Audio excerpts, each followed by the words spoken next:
Baik, Shalom Bapak Ibu yang dikasihi Tuhan, kita jumpa kembali dalam FWF Osaka, Filmon Wongso Fellowship, obrolan santai keluarga Allah.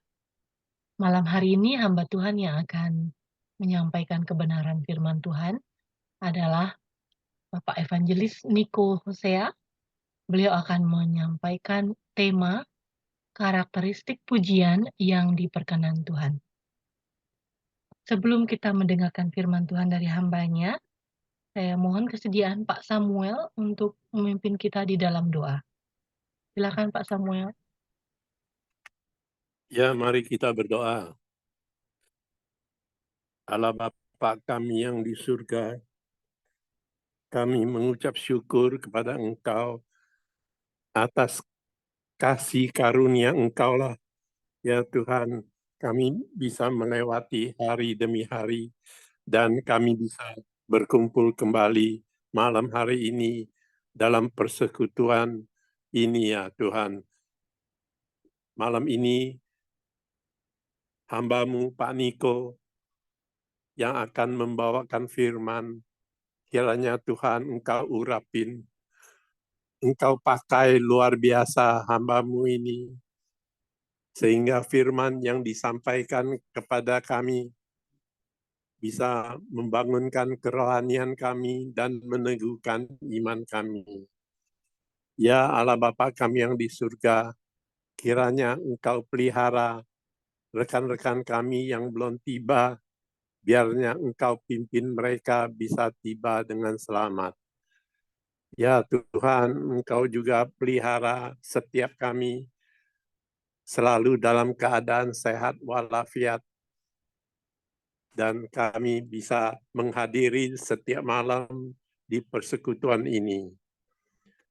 Ya Tuhan, sebentar lagi kami akan mendengar firman-Mu. Engkau buka pikiran kami dan hati kami, persiapkan kami sehingga kami bisa mengerti, menerima firman-Mu dengan baik, dan kami bisa nyatakan dalam kehidupan kami sehari-hari. Ya Tuhan, kiranya Engkau mendengar doa kami, ucapan syukur kami. Dalam nama Tuhan Yesus, kami berdoa dan mengucap syukur. Amin. Amin. Saya serahkan kepada hambanya Bapak Niko Hosea. Silakan Bapak. Ya, terima kasih Bu Ayu. Hari ini kita diberikan satu tema yang menjadi bahan perenungan kita. Saya akan share screen supaya penjelasannya lebih jelas untuk kita bersama. Tema yang diberikan kepada kita untuk kita renungkan pada malam hari ini adalah karakteristik pujian yang diperkenan Tuhan. Karakteristik pujian yang diperkenan Tuhan. Saya mengajak kita membaca dari Mazmur 96. Saya sudah tuliskan, saya mengambil dari Alkitab Terjemahan Baru edisi kedua. Untuk Bapak Ibu yang belum mengetahui, LAI, Lembaga Alkitab Indonesia, itu telah menerbitkan Alkitab Terjemahan Baru edisi kedua. Jadi yang dipercaya terjemahan baru edisi kedua ini lebih mendekati teks aslinya dan lebih sesuai dengan bahasa zaman sekarang juga ya. Jadi saya mengajak kita membaca Mazmur 96 diambil dari Alkitab Terjemahan Baru edisi kedua. Saya mengajak kita membaca bersama-sama Mazmur 96 ini. Saya akan membaca ayat yang ganjil. Kemudian saya mengajak Bapak Ibu sekalian, silakan membaca di tempat Bapak Ibu ayat genap ya. Kita akan membaca secara bergantian. Mazmur 96. Allah, Tuhan dan Hakim seluruh dunia. Nyanyikanlah bagi Tuhan nyanyian baru. Bernyanyilah bagi Tuhan, hai segenap bumi. Silakan Bapak Ibu. Bernyanyilah bagi Tuhan, pujilah namanya, kabarkanlah karya keselamatannya dari hari ke hari. Ayat 3, ceritakanlah kemuliaannya di antara bangsa-bangsa dan perbuatan-perbuatannya yang ajaib di antara segala suku bangsa. Sebab Tuhan maha besar dan sangat terpuji, ia lebih dahsyat daripada segala ilah.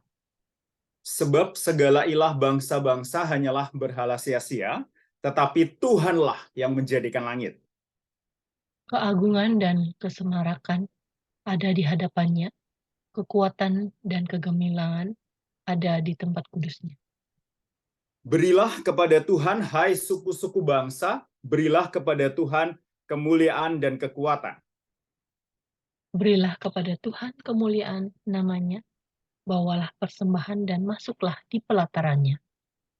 Sujudlah menyembah Tuhan dengan semarak kekudusan, gemetarlah di hadapannya, hai segenap bumi. Katakanlah di antara bangsa-bangsa, Tuhanlah Raja. Sungguh, bumi tegak, tidak akan goyah. Ia akan mengadili bangsa-bangsa dengan kebenaran. Hendaklah langit bersuka cita dan bumi bersorak-sorak, hendaklah bergemuruh laut serta isinya. Hendaklah bersukaria padang dan segala penghuninya. Ya, biarlah segala pohon di hutan bersorak-sorai. Di hadapan Tuhan, sebab ia datang untuk menghakimi bumi, ia akan menghakimi dunia dalam keadilan dan bangsa-bangsa dalam kebenarannya. Tema yang akan kita renungkan yaitu bagaimana karakteristik pujian yang diperkenan Tuhan ya. Kita sudah membaca satu perikop nih ya dari Mazmur 96. Kalau Mazmur itu lebih tepat kita sebut sebagai nomor karena Mazmur itu adalah kumpulan dari pujian, kumpulan dari syair. Jadi lebih tepat kalau Mazmur kita tidak sebut sebagai pasal ya, tapi sebagai nomor. Mazmur nomor 96. Bagaimana karakteristik pujian yang diperkenan Tuhan berdasarkan Mazmur nomor 96 yang sudah kita baca. Ada 4 poin yang akan kita renungkan bersama pada malam hari ini. Yang pertama nih, Bapak Ibu. Pujian yang diperkenan Tuhan, itu poin pertama harus berpusat pada Allah Tritunggal. Pujian yang diperkenan Tuhan harus berpusat pada Allah Tritunggal. Kalau kita melihat nih, di ayat 1 dari Mazmur nomor 96. Nyanyikanlah bagi Tuhan, nyanyian baru. Bernyanyilah bagi Tuhan, hai segenap bumi. Fokusnya pada Tuhan, dong. Nyanyikanlah bagi Tuhan, bernyanyilah bagi Tuhan. Saya mau mulai dengan begini nih. Pujian itu apa sih sebenarnya? Apa makna kata pujian? Pujian itu kalau kita melihat dari bahasa aslinya nih, Bapak Ibu, itu gampang artinya. Pujian itu gini, pujian itu artinya penyembahan dengan motivasi kasih yang tulus, ya. Pujian artinya gampangnya sederhananya pujian adalah penyembahan dengan motivasi kasih yang tulus. Kalau kita bicara pujian kepada Allah Tritunggal, maka penyembahan kepada Allah Tritunggal dengan motivasi kasih yang tulus. Motivasi kasih yang tulus harus kita garis bawahi. Nah, dari ayat 1, pujian itu harus berpusat pada Allah Tritunggal, yaitu nyanyikanlah bagi Tuhan, bernyanyilah bagi Tuhan. Harus berpusat pada Allah Tritunggal, bahasa kerennya kalau di dalam istilah teologi, bahasa kerennya itu adalah teosentris. Teosentris. Pujian itu harus bersifat teosentris. Apa itu teosentris? Teosentris itu dari 2 akar kata, yaitu theos, theos itu Tuhan, dan sentris itu center atau pusat. Jadi pujian kita harus berpusat kepada Allah Tritunggal bersifat teosentris. Maksudnya apa?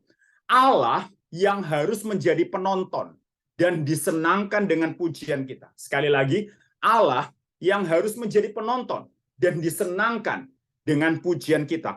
Allah itu yang harus menjadi penonton melihat apa yang kita katakan, apa yang kita lakukan, dan Allah harus senang dengan pujian yang kita persembahkan kepada Dia.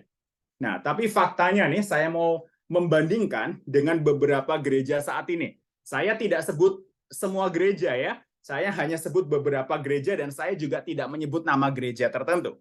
Fakta di beberapa gereja saat ini, pujian itu bersifat entertain. Kita mau mengakui atau tidak, kita mau menyadari atau tidak, di beberapa gereja saat ini faktanya pujian itu bersifat entertain untuk menghibur. Di mana jemaat yang sebagai penonton yang harus disenangkan. Ini jelas berbeda, Bapak Ibu. Pujian itu sebenarnya harusnya Allah yang menjadi penonton, Allah yang harusnya disenangkan dengan pujian kita. Tapi di beberapa gereja, jemaat yang sebagai penonton dan harus disenangkan. Contohnya, memakai musik hingar-bingar, loncat-loncat liar, tidak jelas. Di beberapa gereja bahkan memakai lampu disko. Saya ngelihat dengan kepala saya sendiri ya. Waktu saya pernah datang ke satu gereja, wow, mereka pakai lampu disco, lampu yang bulat itu, yang ada cermin-cerminnya yang memantulkan cahaya, dan itu dipasang di gereja. Fakta di beberapa gereja saat ini pujian itu untuk menyenangkan jemaat. Untuk jemaat itu supaya terhibur, supaya banyak jemaat datang.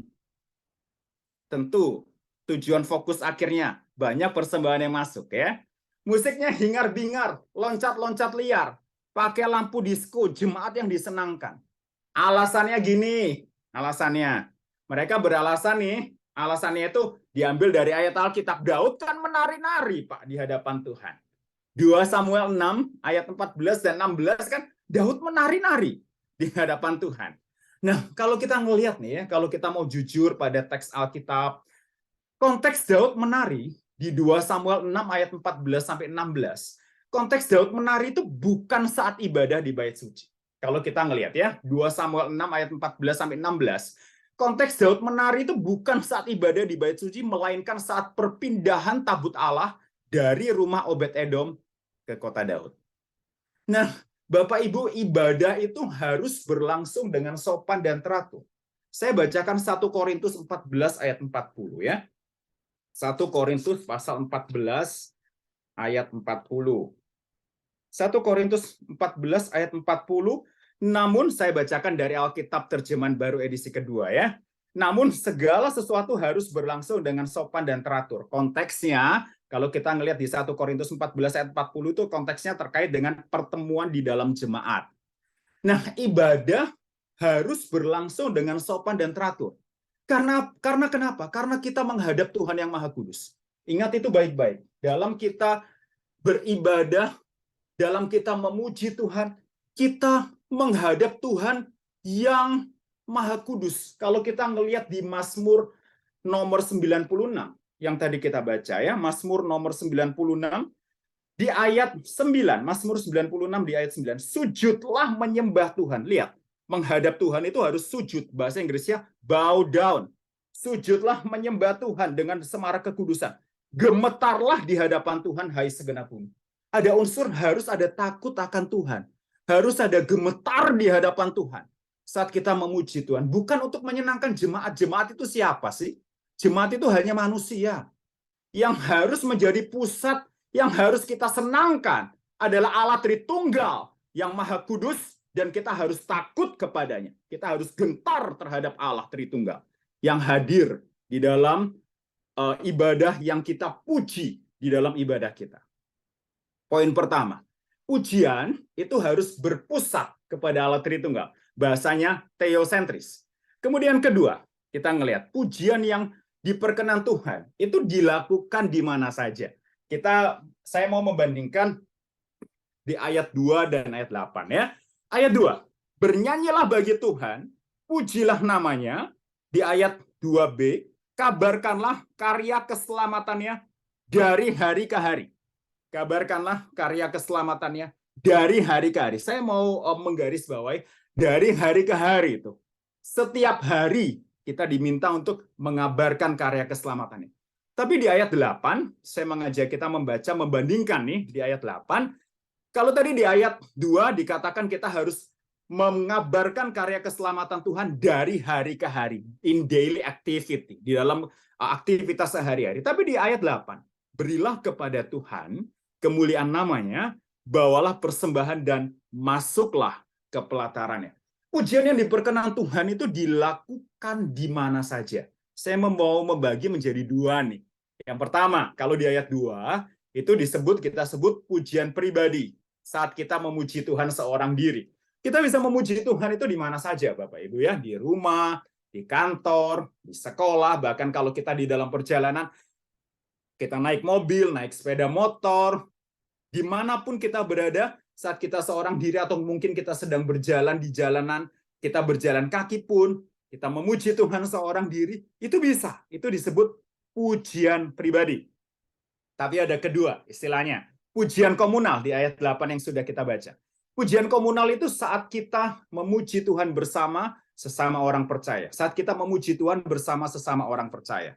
Itu bisa di gedung gereja, bisa di persekutuan, bisa lewat online ini, bisa dimanapun kita sebagai kumpulan orang yang percaya kepada Kristus, dan kita memuji Tuhan bersama-sama, secara komunal, secara bersama-sama dengan orang percaya, itu disebut sebagai pujian komunal. Jadi pujian yang diperkenan Tuhan, poin pertama tadi, pujian yang berpusat kepada Allah Tritunggal. Allah Tritunggal yang harus menjadi penonton dan disenangkan lewat pujian kita. Kedua, pujian yang diperkenan Tuhan itu dilakukan di mana saja, kapan saja, di mana saja, tidak ada hambatan, tidak ada halangan untuk kita bisa memuji Tuhan. Jadi kita nggak bisa ngomong tuh ya, saya kalau nggak di gereja nggak bisa memuji Tuhan. Kata siapa? Memuji Tuhan bisa dilakukan di rumah kita juga tuh ya. Poin pertama, pujian yang diperkenan Tuhan, pujian yang berpusat kepada Allah Tritunggal. Kedua, pujian yang diperkenan Tuhan dilakukan di mana saja. Sekarang kita ngelihat poin ketiga. Pujian yang diperkenan Tuhan itu berisi kesaksian tentang pribadi dan karya Allah Tritunggal. Ini saya mau kita membahas lebih mendalam di bagian ini ya. Pujian yang diperkenan Tuhan itu harus berisi kesaksian tentang pribadi dan karya Allah Tritunggal. Di ayat 2 sampai 8 dan 10 sampai 13. Nanti kita akan baca ayat-ayatnya. Pribadi Allah Tritunggal itu akan saya bagi menjadi eksistensi Allah Tritunggal dengan atribut atau sifat Allah Tritunggal. Ya, sekali lagi nanti akan saya bahas di poin penjelasan saya, tapi saya mau memulai dulu. Pujian yang diperkenan Tuhan itu berisi kesaksian tentang pribadinya dari Allah Tritunggal. Pribadinya Allah Tritunggal itu maksudnya apa? Tentang eksistensi atau keberadaan dari Allah Tritunggal, dan pribadi Allah Tritunggal juga dikaitkan dengan atribut atau sifat dari Allah Tritunggal. Begitu pula nanti kita akan bahas tentang karya Allah Tritunggal. Nah, pujian yang diperkenan Tuhan berisi kesaksian tentang pribadi dan karya Allah Tritunggal. Kita masuk nih. Pribadi poin pertama, eksistensi atau keberadaan Allah Tritunggal. Di ayat 4-5, saya mengajak kita membaca bahwa di ayat 4-5 itu pujian yang diperkenan Tuhan itu berisi kesaksian kita tentang keberadaan Allah Tritunggal yang berbeda dengan ilah bangsa-bangsa. Saya bacakan Mazmur nomor 96 ayat 4-5 tuh ya. Sebab Tuhan Maha Besar dan sangat terpuji. Ayat 4b apa? Ia, maksudnya Tuhan, lebih dahsyat daripada segala ilah. Sebab segala ilah bangsa-bangsa hanyalah berhala sia-sia. Tetapi Tuhanlah yang menjadikan langit. Ada satu kontras, ada satu perbedaan jelas di situ. Khususnya di ayat 4a dengan 4b, begitu pula 5a dengan 5b. Kalau Bapak Ibu melihat di ayat 4a, sebab Tuhan Maha Besar dan sangat terpuji. Itu Tuhan Maha Besar dan sangat terpuji. Dikontraskan, dibandingkan dengan 4b-nya. Tuhan lebih dahsyat daripada segala ilah. Berarti segala ilah tidak lebih dahsyat. Segala ilah lebih rendah daripada Tuhan yang Maha Besar. Ayat 5a, sebab segala ilah bangsa-bangsa hanyalah berhala yang sia-sia. Lihat ya, ilah bangsa-bangsa itu hanyalah berhala yang sia-sia. Itu kata firman Tuhan. Ilah bangsa-bangsa itu berhala sia-sia. Dikontraskan dengan 5b. Tetapi Tuhanlah yang menjadikan langit. Dikontraskan antara ilah bangsa-bangsa itu berhala sia-sia, tapi Tuhan yang menjadikan langit. Nah, pujian yang diperkenan Tuhan itu berisi kesaksian tentang siapa Allah Tritunggal yang kita puji. Siapa Allah Tritunggal yang kita saksikan di dalam pujian kita. Allah Tritunggal itu berbeda dengan ilah bangsa-bangsa di ayat 4-5. Kemudian kedua, pujian yang diperkenan Tuhan itu berisi kesaksian tentang pribadi itu, sekali lagi saya bagi kedua, yaitu eksistensi dan atribut atau sifat Allah Tritunggal. Sekarang kita ngelihat nih, apa atribut atau sifat Allah Tritunggal? Ada beberapa sifat Allah Tritunggal yang dicatat di Mazmur nomor 96 ini. Di ayat 3 dan 7, itu dikatakan bahwa Allah Tritunggal itu maha mulia. Saya bacakan ayat 3 dan ayat 7 ya. Ceritakanlah kemuliaannya di antara bangsa-bangsa dan perbuatan-perbuatan yang ajaib di antara segala suku bangsa. Ayat 7. Berilah kepada Tuhan, hai suku-suku bangsa, berilah kepada Tuhan kemuliaan, dan kekuatan. Allah Tritunggal punya atribut atau sifat yang beberapa dibahas di bagian ini. Pertama, Maha Mulia. Kedua, Allah Tritunggal punya sifat atau atribut Maha Kuasa. Di ayat 3 juga dikatakan, ceritakanlah kemuliaannya di antara bangsa-bangsa dan perbuatannya yang ajaib di antara segala suku bangsa. Begitu pula ayat 6-7, keagungan dan kesemarakan ada di hadapannya, kekuatan dan kegemilangan ada di tempat kudusnya. Ayat 7, berilah kepada Tuhan, hai suku-suku bangsa, berilah kepada Tuhan kemuliaan dan kekuatan. Ayat 6-7. Pertama, Allah Tritunggal Maha Mulia. Kedua, Allah Tritunggal Maha Kuasa. Nah, atribut atau sifat Allah Tritunggal ketiga yang dibahas di bagian Mazmur nomor 96 adalah Maha Adil. Di ayat 10, katakanlah di antara bangsa-bangsa, Tuhanlah Raja, sungguh bumi tegak tidak akan goyah, ia akan mengadili bangsa-bangsa dalam kebenaran. Ayat 13, di hadapan Tuhan sebab ia datang untuk menghakimi bumi, ia akan menghakimi dunia dalam keadilan dan bangsa-bangsa dalam kebenarannya. Jadi kesaksian pujian yang diperkenan Tuhan harus berisi kesaksian tentang pribadi terkait dengan eksistensi atau keberadaan Allah Tritunggal dan terkait dengan atribut atau sifat Allah Tritunggal. Kemudian yang kedua, pujian yang diperkenan Tuhan juga berisi kesaksian tentang karya Allah Tritunggal. Apa yang sudah Allah Tritunggal, apa yang sudah dan sedang dan akan Allah Tritunggal lakukan dalam hidup umatnya. Kita sekarang melihat karya Allah Tritunggal di Mazmur nomor 96. Ada dua karya Allah Tritunggal yang dicatat di dalam bagian ini ya. Ayat 2-3 mengatakan Allah Tritunggal itu menyelamatkan umatnya. Saya bacakan buat kita. Bernyanyilah bagi Tuhan, pujilah namanya. Kabarkanlah karya keselamatannya dari hari ke hari. Ceritakanlah kemuliaannya di antara bangsa-bangsa dan perbuatan-perbuatan yang ajaib di antara segala suku bangsa. Allah Tritunggal menyelamatkan umatnya. Secara khusus, kita percaya Allah Tritunggal menyelamatkan umatnya di dalam Tuhan Yesus yang menebus kita dari dosa, tapi keselamatan juga bisa dipahami, dikaitkan dengan konteks dekat ayat 2 dan 3, dikaitkan dengan pertolongan Tuhan dalam kehidupan umatnya. Pertolongan Tuhan dalam kehidupan umat yang dirasakan setiap hari. Jadi Allah Tritunggal menyelamatkan umatnya, menolong umatnya. Kemudian, ada karya Allah Tritunggal kedua yang dibahas di dalam bagian ini. Ayat 10 dan 13 ya. Katakanlah, ini terkait dengan atribut yang di atas ya. Ayat 10 dan 13. Katakanlah di antara bangsa-bangsa, Tuhanlah Raja, sungguh bumi tegak tidak akan goyah. Ia akan mengadili bangsa-bangsa dalam kebenaran di hadapan Tuhan, sebab ia datang untuk menghakimi bumi. Ia akan menghakimi dunia dalam keadilan dan bangsa-bangsa dalam kebenarannya.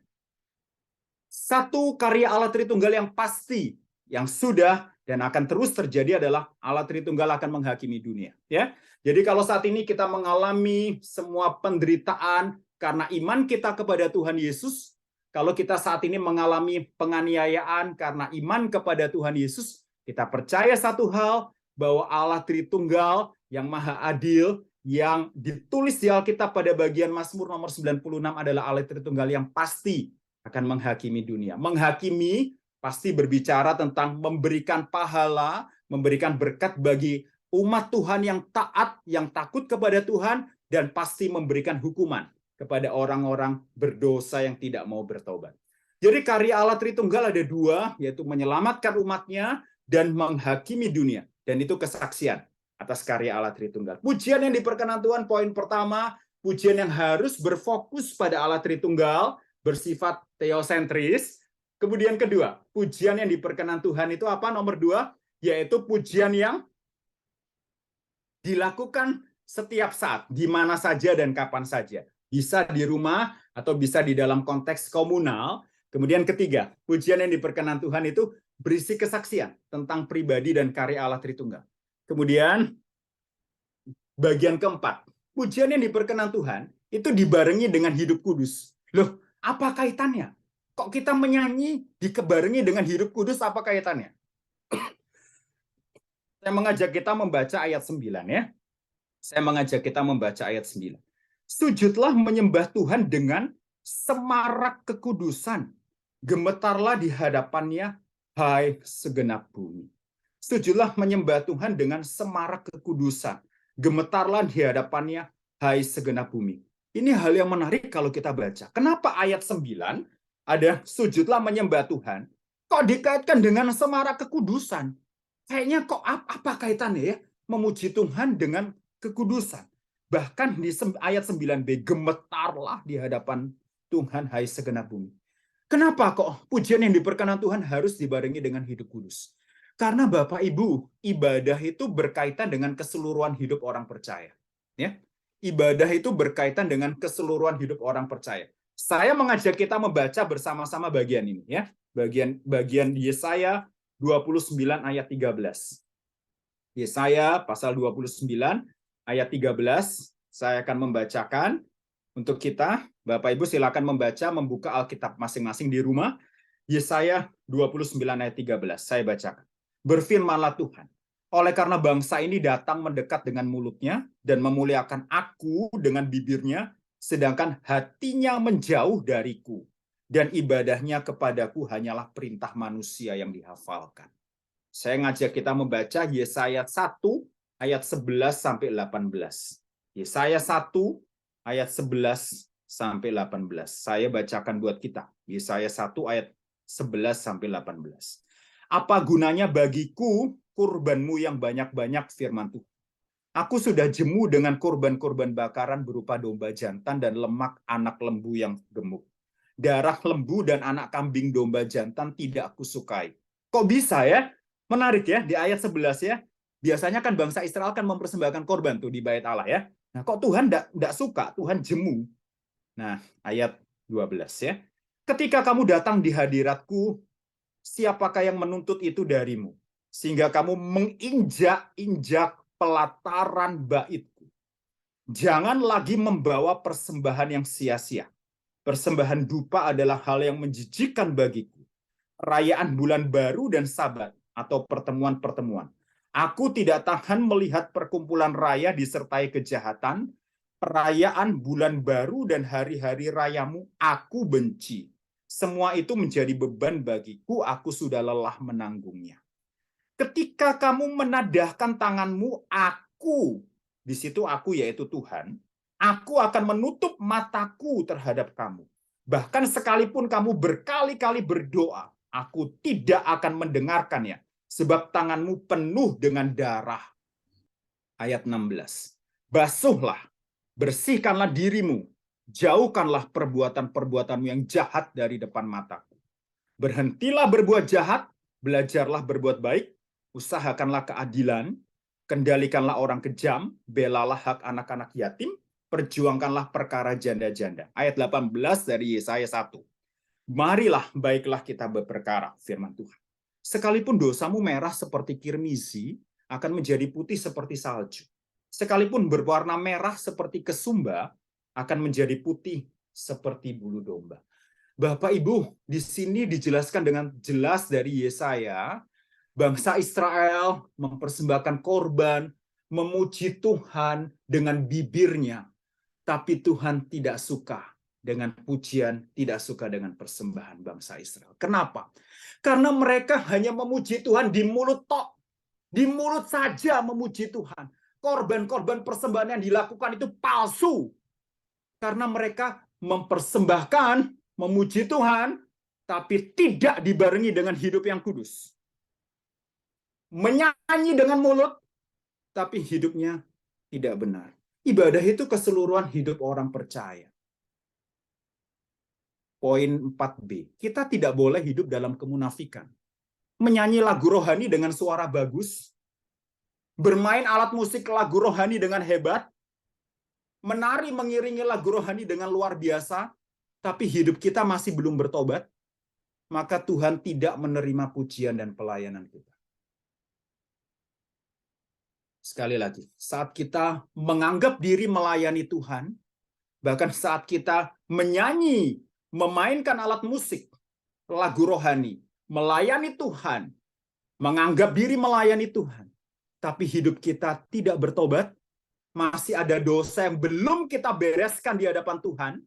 Mungkin kita masih suka gosip, fitnah, kita masih suka berkubang dalam dosa apapun juga. Saya tidak tahu dosa kita masing-masing ya, yang tahu kan dosa kita masing-masing di hadapan Tuhan. Saat kita melayani Tuhan, menyanyi, memuji Tuhan, tapi tidak dibarengi dengan hidup kudus, Tuhan tidak menerima pujian dan pelayanan kita. Itu kata firman Tuhan di Yesaya 1 ayat 11-18 dan 29 ayat 13. Jadi pujian yang diberkenan Tuhan, kalau kita memuji Tuhan, kalau kita melayani Tuhan, pastikan hidup kita sebelum melayani Tuhan, semua dosa sudah kita bereskan di hadapan Tuhan. Jadi Yesaya Mazmur nomor 96 yang menjadi ayat perenungan kita, Mazmur nomor 96 ayat 9 mengatakan, sujudlah menyembah Tuhan dengan semarak kekudusan, gemetarlah di hadapan Tuhan, hai segenap bumi. Jadi pujian yang diberkenan Tuhan ada 4 poin yang kita renungkan malam hari ini. Tidak usah banyak-banyak ya, 4 poin saja. Pertama, pujian yang diberkenan Tuhan harus berpusat pada Allah Tritunggal. Allah Tritunggal yang menjadi penonton dan harus disenangkan melalui pujian kita. Bukan kita yang disenangkan, tapi Allah Tritunggal yang disenangkan. Pujian yang diberkenan Tuhan kedua, bisa dilakukan di mana saja. Bisa pribadi di rumah kita, atau komunal dalam konteks persekutuan ibadah di gedung gereja. Pujian yang diberkenan Tuhan yang poin ketiga, berisi kesaksian tentang pribadi dan karya Allah Tritunggal. Kemudian terakhir, pujian yang diberkenan Tuhan harus dibarengi oleh hidup kudus, dengan hidup kudus. Pastikan hidup kita kudus sebelum kita melayani dan memuji Tuhan. Di akhir, karena saya itu suka nyanyi ya, dan topik kita adalah pujian ya, saya mengajak kita nyanyi meskipun tidak pakai YouTube, karena kalau kita pakai YouTube, nanti kalau direkam di YouTube akan terkena ban ya. Jadi saya mengajak kita menyanyi saja secara akapela. Saya percaya kita semua tahu lagu ini. Kita menyanyi. Bapak Ibu boleh menyalakan mic-nya kalau mau, boleh. Atau mau menyanyi di rumah masing-masing juga boleh ya. Ku berikan semua yang berharga. Telah ku dapati kasih yang sejati. Kita pujikan sama-sama ya. Kalau mau menyalakan mic juga dipersilakan. 1, 2, 3. Telah ku dapati kasih yang sejati. Kasih yang sejati yang mampu mengubahkan hatiku. Kasih yang kau beri. Kasih yang kau beri jauh melebihi segalanya di dalam hidupku. Kita pujikan refrennya. Ku berikan semua yang berharga, semua yang mulia, semua yang terbaik, semua yang terbaik dari hidupku, hanyalah bagimu, hanyalah untukmu, hanyalah bagi kemuliaan. Kita pujikan dari depan sekali lagi ya. Kita pujikan sekali lagi. Telah ku dapati kasih yang sejati. Kasih yang sejati yang mampu mengubahkan hatiku. Kasih yang kau beri. Kasih yang kau beri jauh melebihi segalanya di dalam hidupku. Yuk kita pujikan refrennya. Ku berikan semua yang berharga, semua yang mulia, semua yang terbaik dari hidupku, hanyalah bagimu, hanyalah untukmu, hanyalah bagi kemuliaan. Refren sekali lagi kita pujikan. Ku berikan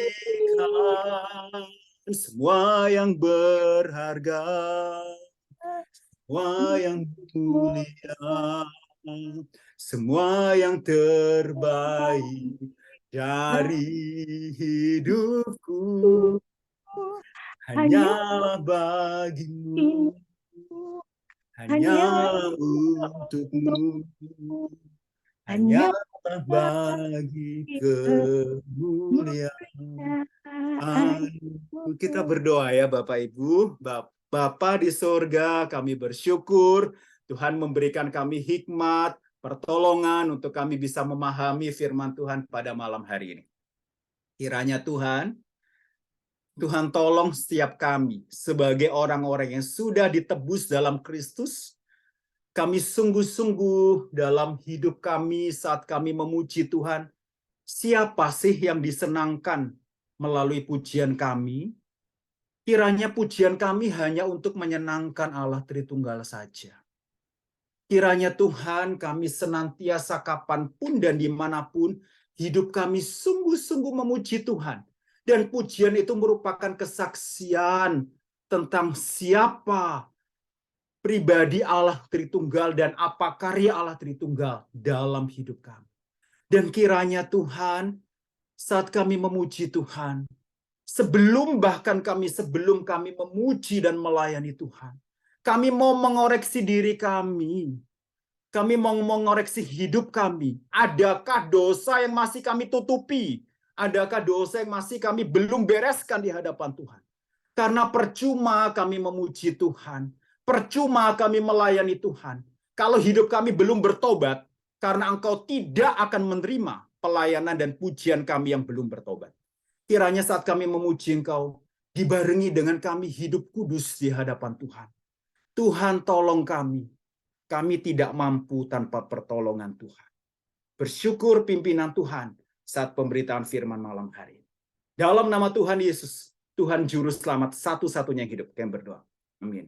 Bapak Ibu, kalau yang pertemuan yang lalu saya sempat share ke Ibu Ayu, saya hanya bisa sampai jam 9.